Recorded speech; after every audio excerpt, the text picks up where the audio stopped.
शुभ प्रभात बच्चों। आज हमारे इस एक्टिविटी क्लास में मैं आप लोगों को कुछ समझाना चाहती हूँ। बच्चों, प्रायः देखा गया है कि जब बच्चे बड़े हो जाते हैं तो उन्हें एक गलत फहमी हो जाती है। वो ये समझने लगते हैं कि अब मैं सब कुछ समझने के लायक हो गया हूँ, अब मैं सब कुछ जानता हूँ। पर ऐसा नहीं है बच्चों। आपको हमेशा अपने माता पिता, अपने दादा दादी, यहाँ तक कि आपके पड़ोस में कोई बुजुर्ग आपको कोई बात कहते हैं तो उस पर भी आपको ध्यान देना चाहिए, क्योंकि वो जो कुछ कहते हैं अपने अनुभव के आधार पर कहते हैं। आपके टीचर आपसे जो कुछ कहते हैं वो आपको ज्ञान वर्धन करते हैं। वो आप बस इतना ही जानते हैं कि हमारे शिक्षक हमें किताबी ज्ञान देते हैं। नहीं बच्चों, जीवन जीने का तरीका बताते हैं। आज मैं आपको एक छोटी सी कहानी सुनाती हूँ। एक गांव था। उस गांव में एक परिवार रहता था। उसमें जो लड़का था उसका नाम था कृष्णा।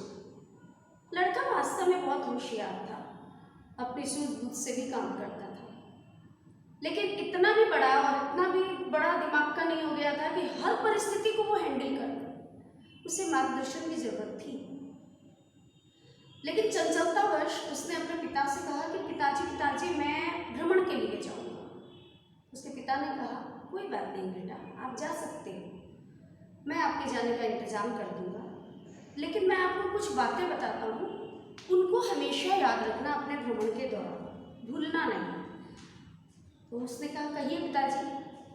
उसके पिता ने कहा कि बेटा आप जब भी कहीं बाहर जाओ तो अकेले मत जाओ, किसी को लेके जाओ।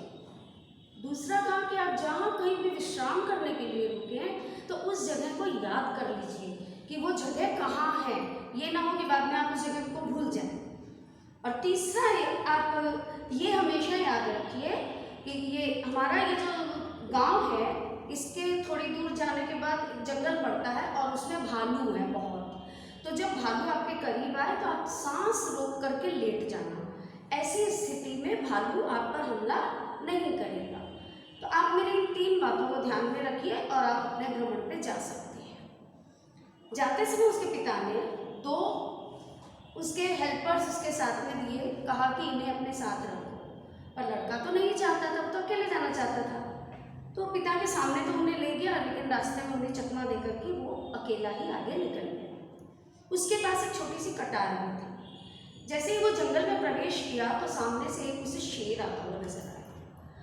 उसने सोचा कि ये शेर है तो क्या हो गया, मेरे पास कटार है, मैं इससे इसका वध कर दूंगा। और काफ़ी जद्दोजहद के बाद काफ़ी देर दोनों में लड़ाई हुई और लास्ट में उस लड़के की विजय हो गई। उसने उस कटार से उसे मार दिया। अब वो खुश होकर के बोलने लगा कि देखा, मैंने जंगल के शेर को मार दिया, मैं कितना ताकतवर हूँ। अब ये वर्ड्स क्या थे बच्चों? ये उसका प्राउड था, वो उसका घमंड आ रहा था। अब थोड़ी दूर जा करके वो सोचा मैं विश्राम कर लेता हूँ। उन आदमियों से उसने पीछा छुड़ा लिया था। अभी वो शेर से लड़ाई कर करके खुश होकर के आराम करना चाह रहा था। अब वो आराम करने गया। आराम किया, उसने अपनी कटारी वहाँ रखी और आराम करने लग गया। थोड़ी देर में उसे भालू की आवाज़ आई तो वहाँ से दौड़ते आगे गया। तभी उसको याद आया कि वो पिताजी ने कहा था कि सांस रोक करके लेट जाना, मैं वही करता हूँ। उसने क्या किया कि वो सांस रोक के वहीं पर लेट गया। भालू आया, नहीं पहले तो उसने कहा कि मैं मेरी कटारी लेता हूँ और इस कटारी से जब मैं शेर का सामना कर सकता था तो इस भालू का क्या है, इसे भी मैं मार दूंगा। लेकिन जब वो अपनी कटार ढूंढने लगा तो उसके पास तो कटार नहीं थी, क्योंकि वो तो उस स्थान में भूल गया था। तो वो सोचा कि मैं जाता हूँ जल्दी से अपनी जगह पर और वो कटार लेके आता हूँ। लेकिन अब क्या था, वो तो वो जगह को याद ही नहीं किया था, वो तो भूल गया। अब वो कटार उसके पास नहीं थी। तब उसे पिता की सीख याद आई और उसने दम साध करके वहाँ पर वो लेट गया। भालू आया और उसके पास से चला गया। अब वो बहुत खुश हुआ। थोड़ी दूर पर गया तो उसने देखा कि फलों से लदा हुआ पेड़ है, सरोवर है। पानी देख करके उसका मन कर गया कि मैं यहाँ नहा करके तरोताजा हो जाता हूँ। तो वो वहाँ नहाने चला गया। नहा के जब वो बाहर निकला तो देखा कि उसके तो कपड़े सारे गायब हैं। अब वो क्या करे? तब उसने ऊपर नजर दौड़ाई, देखा तो पेड़ के ऊपर बहुत से बंदर उसके कपड़े लेके बैठे हुए थे और वो उसे फाड़ रहे थे। अब उसने किया, मैं क्या करूँ इसको? तो उसने नीचे से पत्थर उठा के फेंकना चालू किया क्योंकि वो ये जानता था कि बंदर नकलची होते हैं। तो बंदर क्या किया कि उसके फटे हुए कपड़े उसके ऊपर फेंकने लगे। अब चूंकि कपड़े तो फट गए थे, फिर भी उसे पहनने तो थे ना, तो उसने उन्हीं कपड़ों को पहन करके वो आगे जाने लगा। तब उसने सोचा, काश मैं पिता की बातों को याद रखा होता।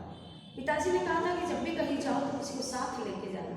अभी यदि मेरे साथी मेरे साथ होते तो ये नौबत नहीं आती। और दूसरा, पिताजी ने कहा था कि जगह को याद रखना। मैं तो उस जगह को भूल गया था। भूल जाने के कारण मेरी कटार भी मुझसे अलग हो गई और वो आगे न जाने के बजाय सीधा वापस अपने घर की तरफ लौट आया। आकर के पिताजी से कहा कि पिताजी मुझे माफ़ कर दीजिए। पिता ने कहा कि अरे बेटा, तुम इतनी जल्दी आ गए, क्या बात है? बोले, पिताजी मैंने आपकी सीख को याद नहीं रखा था। मुझे थोड़ा घमंड आ गया था जब मैंने शेर को मार दिया। उसके बाद मैं उस जगह को भी भूल गया। आपने कहा था कि जगह याद रखना, आपने कहा था एक साथी लेके जाना, और आपने मुझे साथी भी दिए थे, लेकिन मैं उन्हें चकमा दे करके आगे निकल गया था। तो मुझे ये कठिनाइयों का सामना करना पड़ा। पिताजी, वास्तव में आपने मुझे अपने अनुभव के आधार पर बहुत अच्छी सीख दी थी, लेकिन मैं ही उसे गलत समझ रहा था। तो पिताजी मुझे माफ़ कर दीजिए। पिताजी ने उसे माफ़ कर दिया और फिर वो और भी लगन से और भी मन लगा करके अपने पिता के कामों में हाथ बटाने लगा।